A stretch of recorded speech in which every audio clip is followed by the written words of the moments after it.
Qu'est-ce qu'on ne connaît pas sur ce qui s'est passé en fin de semaine?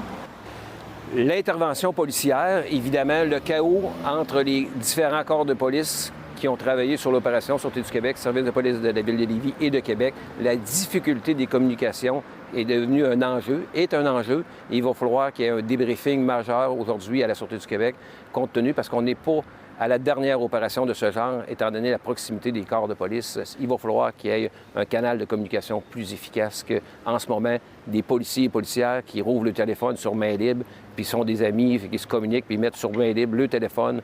Qu'est-ce qui aurait dû être fait autrement, selon vous, dans un monde plus idéal, disons? Une prise de décision efficace, vite, par un policier de la Sûreté du Québec ou un supérieur de la Sûreté du Québec et de neutraliser les véhicules.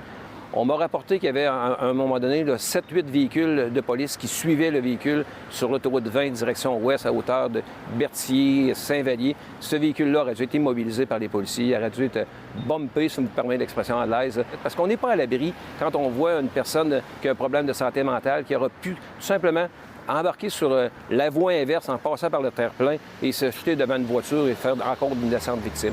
Quand des policiers se sont rendus un peu plus tard sur les lieux, c'est là que la victime, le blessé, a dit « c'est mon véhicule qui a été volé, j'ai telle sorte de véhicule et mon cellulaire est à l'intérieur du véhicule ». Alors ça a permis de géolocaliser le cellulaire et de localiser par la suite l'individu, le fuyard. Qu'est-ce qu'on connaît de cet individu-là, disons? Ce qu'on me dit, c'est que l'individu n'avait pas d'antécédent judiciaire, n'était pas connu, c'est pas quelqu'un qui est de la région. Le monsieur avait peut-être des problèmes de santé mentale, se sentait poursuivi par des influenceurs et on parle de santé mentale.